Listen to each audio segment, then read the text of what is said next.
In the study of supernatural phenomena, we're often faced with a bewildering morass of high strangeness. On the surface, it can seem as though there's little rhyme or reason to the unpredictable protean apparitions that dance around the edges of our perception, always seeming to slip through our grasp. And of course, to say it's beyond rational understanding is true. But what if all of this was actually a part of a hidden order, abiding by certain laws? What if what we think of as this unseen world was in actuality our world, and that we have simply yet to understand the depths of its true nature? These planes of existence may indeed be so intertwined that what seems to us as alien, unnatural influences are actually more deeply connected to us than we could ever imagine. For this series, we're going to explore the inner workings of what is referred to as the astral realm, an ethereal dimension believed to be very close to our own, from where so many of the mysterious things we experience are said to originate. Along the way, we will also hear first-hand experiences, true accounts that defy the conventional understanding of reality. Join me as we unveil the hidden side of the world we think we know and journey into its fathomless depths. Welcome to the Hidden Passage.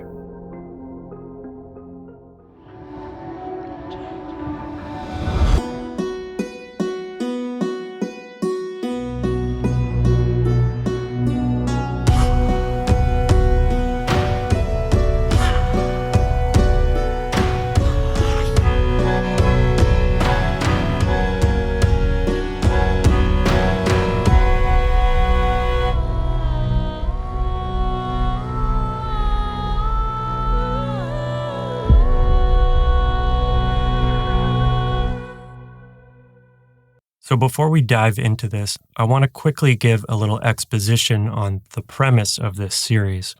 The concept of the astral realm as a kind of intermediary shadow world between Earth and the higher planes is very ancient and can be found in several spiritual philosophies such as Neoplatonism and Hermeticism.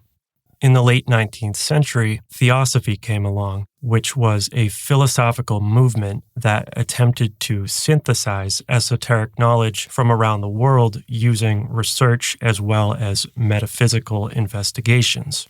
They were the ones who first presented a systematized formal concept of the astral plane to modern Western audiences. And this really laid the foundation for a lot of what we talk about today.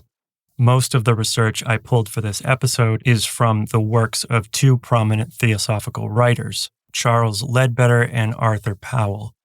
Now, I want to be clear that I'm not presenting any of this as definite truth, and the people I'm referencing didn't pretend to know everything either. All I know is that, particularly on this subject, these sources have some of the most compelling, thorough information that I've come across.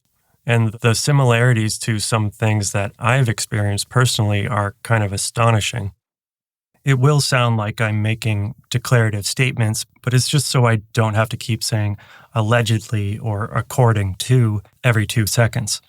So for this series, I've picked some stories out of all the awesome ones you guys have shared that I want to use as a way to illustrate and navigate through some of the fundamental concepts of the astral realm, while also discussing the stories themselves as we would normally do in the Encounters series. So it's kind of a hybrid between that and the main episodes. A bit more free form, but also we're going to cover a lot of info. I thought it could be a cool new format to try out, just something a little bit different. So let me know what you guys think.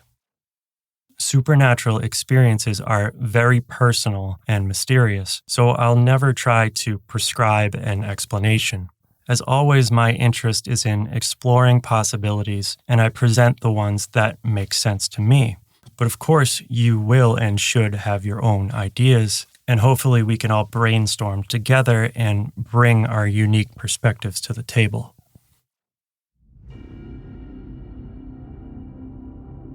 In the Theosophical framework, most of what we would consider paranormal can be attributed to the etheric and or the astral planes.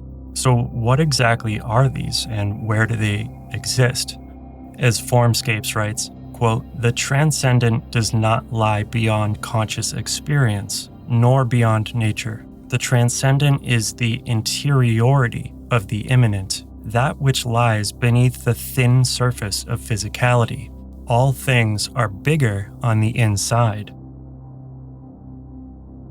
According to Ledbetter, both the etheric and the astral realms are not separated spatially from the physical.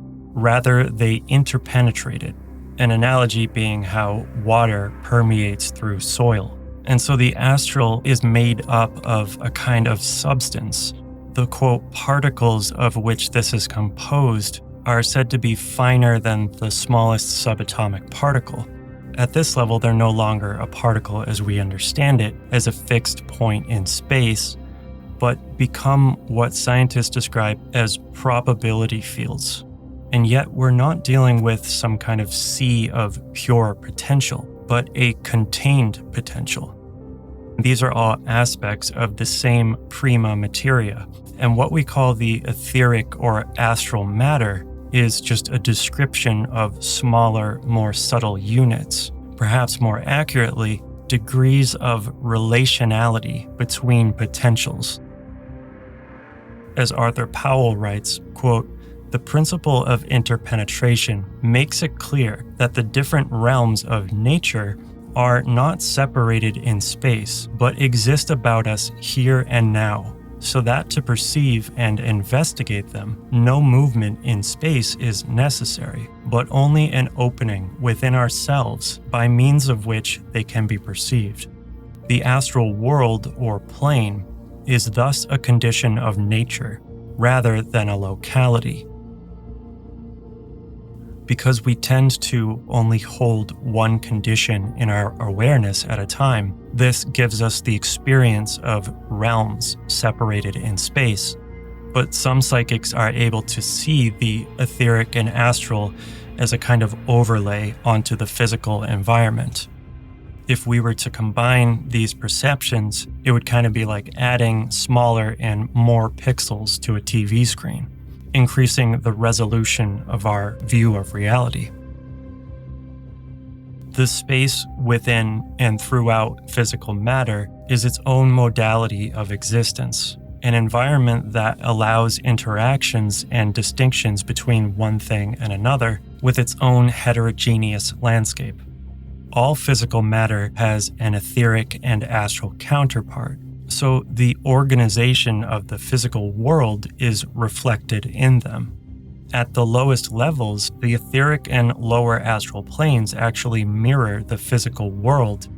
As the inscrutable Yaqui sorcerer Don Juan Matus said, quote, "The old shamans discovered that the entire universe is composed of twin forces that are at the same time opposed and complementary to each other. It is inescapable that our world is a twin world. Its opposite world is one populated by beings that have awareness but not an organism. This world is here, where you and I are sitting. It's our twin world, so it's intimately related to us. The old sorcerers didn't think like you do, in terms of space and time. They thought exclusively in terms of awareness. Two types of awareness can coexist without ever impinging on each other, because each type is entirely different from the other. So there are all kinds of forms, entities, and forces that are said to exist in the astral, normally imperceptible to us, moving through physical matter like wind through a screen. They act on it in subtle ways. Some of these have physical counterparts, while others do not, but nonetheless their existence is tied to the physical world. Each planetary body has its own astral realm, which is essentially its aura or astral body. So the astral realm of Earth is limited to a certain distance from it, supposedly extending to approximately the orbit of the Moon.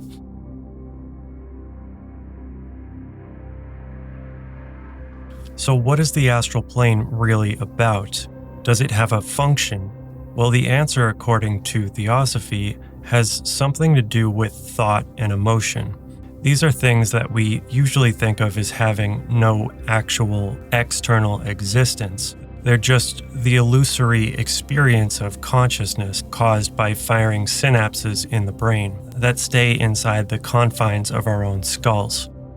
And yet, they often become the most consequential, powerful forces in the world. Virtually everything that happens in human life and societies begins with them. So based on their impact, it's almost as if they were real things.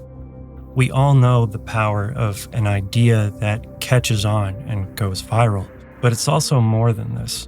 There seem to be subtle effects that, if you've lived long enough, become pretty undeniable. Have you ever experienced a self-fulfilling prophecy? Have you ever gotten a sudden strange mood swing that doesn't seem to really match your circumstance? Or gotten a feeling, a hunch about something that turned out to be premonitory? These are just a few examples of the subtle qualities of emotion and thought which seem to transcend the normal boundaries of time and space. Well, Theosophy has a reasonable explanation for this. It's that thoughts and emotions don't stay in our own minds. They don't always even come from our own minds. In fact, in many mystical traditions, the physical world we know is a product of thought. But in between pure consciousness and physicality, these impulses pass through the astral condition. It's here on the astral plane that thoughts become clothed in astral matter.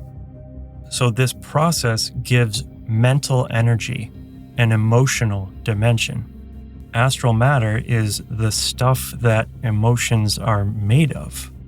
So the astral plane becomes a kind of emotional reservoir, making possible the ability to feel, imagine, and dream. To me, this empathic quality actually kind of jives with the scientific concept of quantum potential, because how we feel kind of makes us more or less likely to do something. Unless you're David Goggins.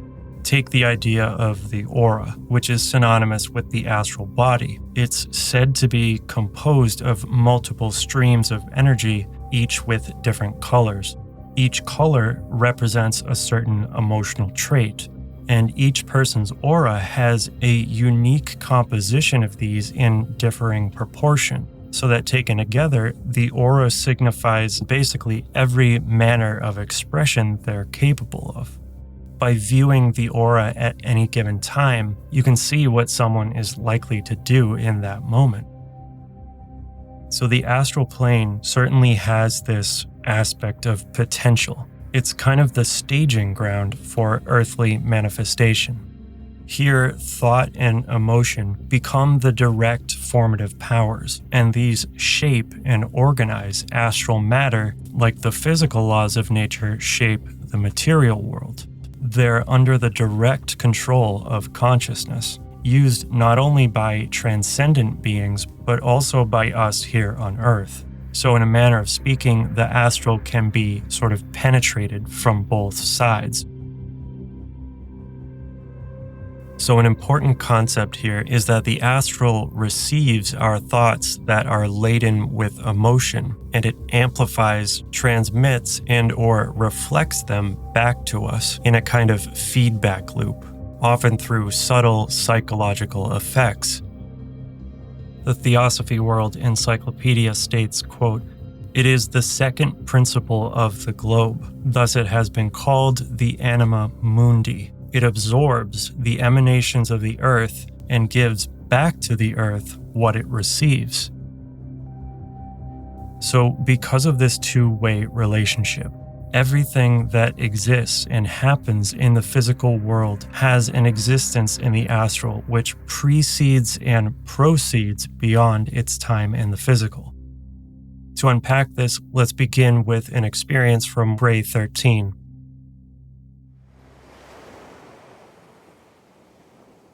Way back in 1982, I was walking on a strand of beach on the coast of what is now the U.S. state of Maine, and I noticed a sort of shimmer in the air around me. The person I was with completely disappeared from my view. They had been only a few feet away from me, and I suddenly found myself standing on that same beach. But the whole place was quite a bit different, more wild and rugged, and there were no longer any signs of civilization. The area was now heavily forested, where it had been bare.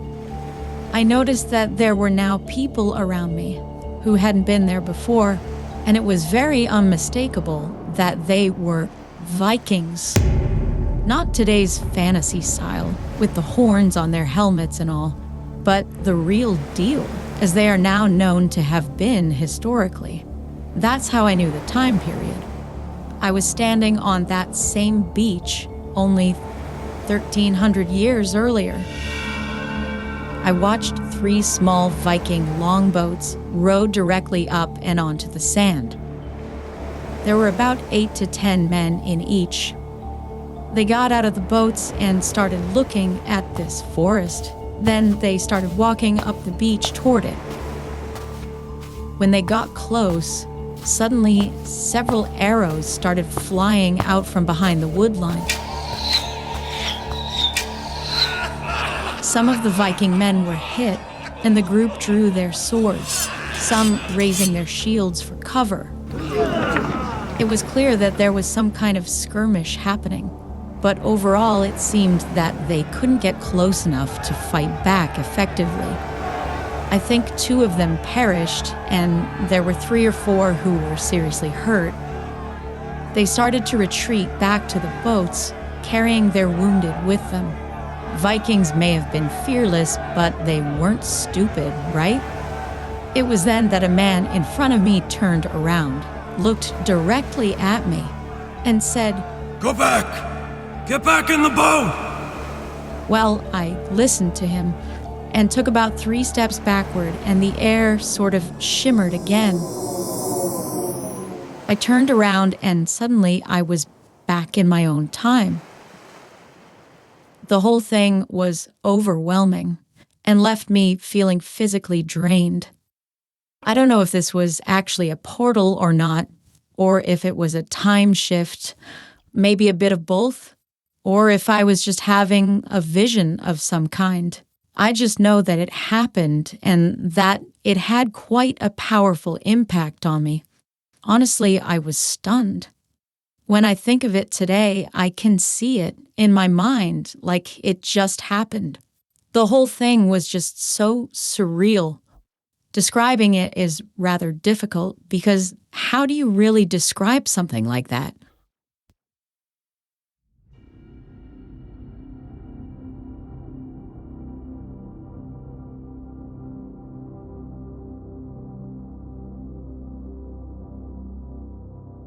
So I think this story is a good example of how astral matter behaves in response to emotion. Now, why is that? Well, the more intense an emotion is, the greater the effect on the astral plane, especially when it's expressed and shared by a group of people. Through this phenomenon, events charged with a lot of emotional energy can be impressed on the astral, and this can form a kind of holographic recording. This is connected to what is referred to as the records of the astral light, which Ledbetter writes is, quote, "the photographic representation of all that has ever happened. These records are really and permanently impressed upon the higher medium called the akasha, and are only reflected in a more or less spasmodic manner in the astral light. Nevertheless, pictures of all kinds of past events are constantly being reproduced on the astral plane." Ledbetter was unsure of why this happened, but it seems to have something to do with certain thoughts or memories connected to these records, which could act as a kind of triggering mechanism, essentially like hitting the play button. In cases like this, I think of it almost as like a symptom of PTSD. The memory of an event is recollected and suddenly causes a huge surge of emotion, which pulls astral matter towards it to give it form.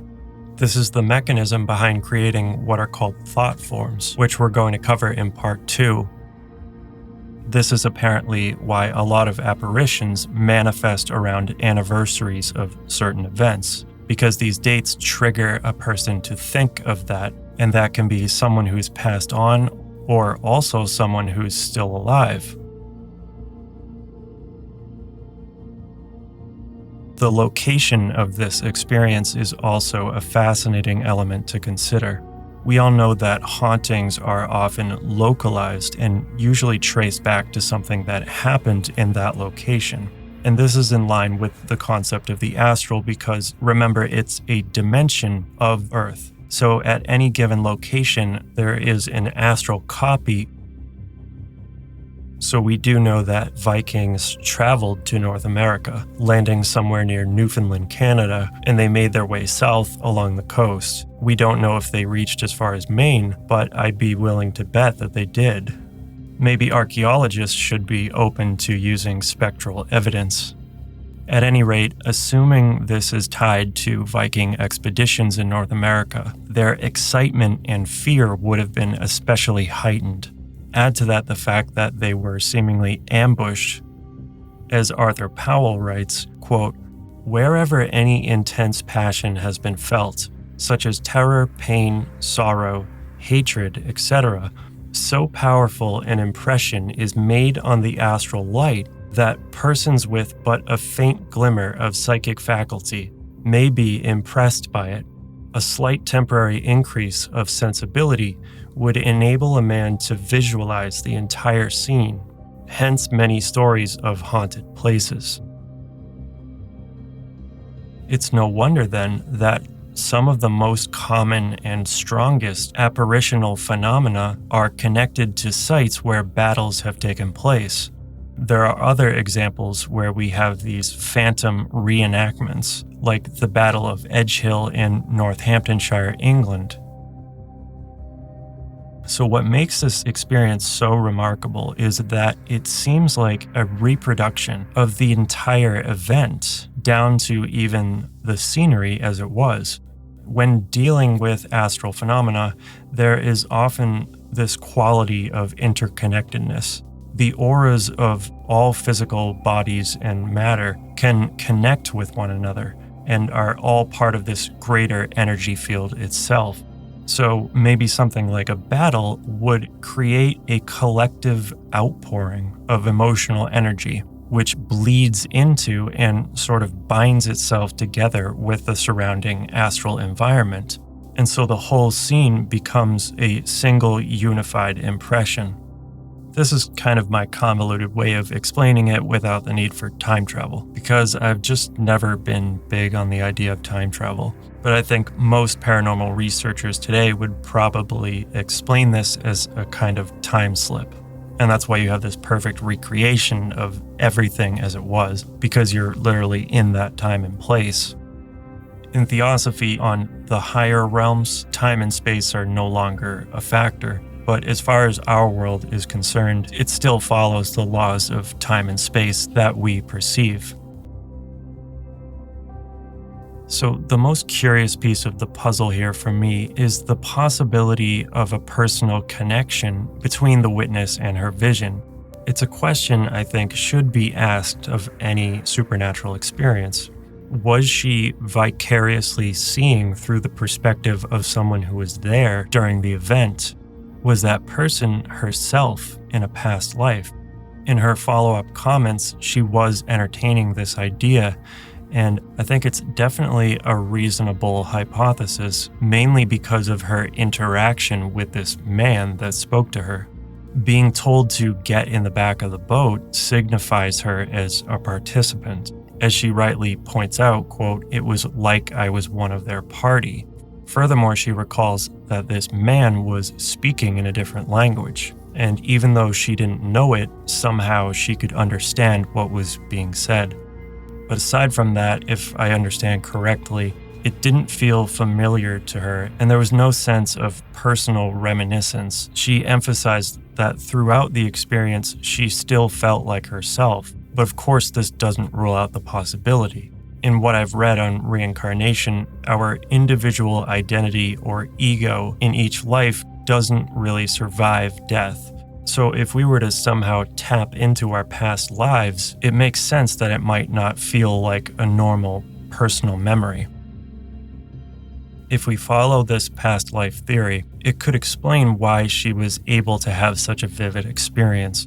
Ledbetter writes, quote, "In one special case, an even closer sympathy with the past is possible to the reader of the records.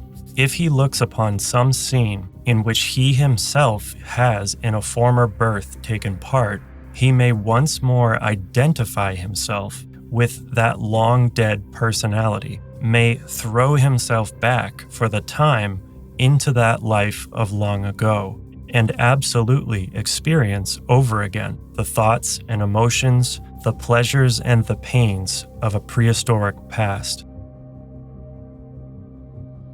Locations and objects are said to hold energetic traces of the things that they come into contact with. This effect may be reflected in what science calls quantum entanglement. Psychics often rely on physical links by touching objects or visiting sites related to whatever they're trying to connect with. This is known as psychometry. Also, I think that coastal areas are one of these highly charged zones because of their liminality. In science, they're called discontinuity zones. Because you have this break in conductivity between water and sand, it's apt to cause certain electromagnetic anomalies. And these, in certain situations, can strengthen psychic perceptions and thin the veil, so to speak. This shimmering effect that she experienced, I think, may have been kind of a hint that this was happening, but I'm going to leave it at that for now because we're going to get a lot more in depth on this in the last Sacred Space episode. So maybe all of these factors combined were like a perfect alignment, sort of building up this resonance until the experience was triggered, kind of like lightning. Just a general point here that this story made me think of. These kinds of experiences often occur spontaneously, and they're so alien to our normal perceptions that it's easy to get caught up in the sheer strangeness of the phenomenon itself. The knee-jerk reaction, I think, can be to otherize the experience, like we've kind of accidentally stumbled into something that wasn't necessarily meant for us to see. And I'm sure that that can and does happen, but I think we should be open to interpretations that allow personal connections, even if it's not neatly spelled out. And of course, it almost never is.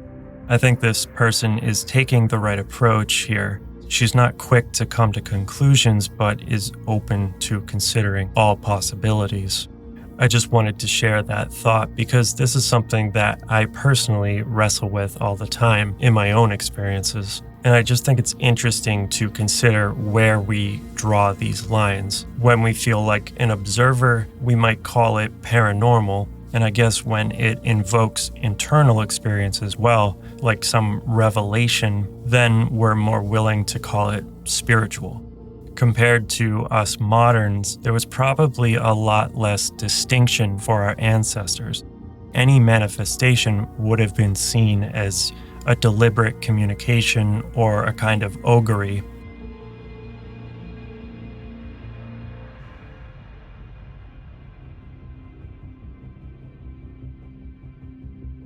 So now that we've gotten a feel for how the astral is supposed to function, I want to get into some idea of how it's supposed to be structured. Theosophy regards this plane of existence as being subdivided into multiple levels of vibrational density. The lowest level is the most dense, and each higher level gets successively less dense. So there's a kind of gradient or scale happening. Now, these levels are considered somewhat distinct. They call them subplanes because there's a kind of stratification among astral forces and entities. They exist in whatever subplane matches their own density. So, what determines this? Well, again, a big factor is emotion. In Theosophy, emotions too have a range of densities, and they sort of act like this metaphysical ballast, causing consciousness to naturally rise or sink to a certain level. Pure, selfless emotions are less dense, while negative, selfish emotions are more dense. In effect, what we would consider negative or evil spirits are sort of corralled in the lowest level of the astral, which unfortunately for us is the closest to the physical. But it's only as bad as we make it, because as we've seen, our activities bleed into the astral and affect it, which in turn affects us. So its function, in a sense, seems to shape its structure. They're closely connected. As the Theosophy World Dictionary states, the lower astral, quote, becomes the storehouse of human iniquities and affects adults, children, and also animals. Helena P. Blavatsky states that the epidemics of the earth are but the effects of the influence of the astral light. Quote, the odic and magnetic currents of the astral light often incite murder, drunkenness, and immorality. Eliphas Levi calls the astral light as the great serpent and Satan. The lower astral appears dim and achromic, with a warped reflection of the physical world as its background. In the TV show Stranger Things, the upside down is actually a great depiction of it. Powell writes, quote, 4,000 years ago, the scribe Ani described it in the Egyptian papyrus thus, quote, what manner of place is this unto which I have come? It hath no water, it hath no air, it is deep, unfathomable. It is black as the blackest night, and men wander helplessly about therein. In it a man may not live in quietness of heart. This is where we will begin in part 2, encountering the shades of the dead and shape-shifting entities that can disguise their true form. This and more as we work our way up through the weird and wondrous levels of the astral realm.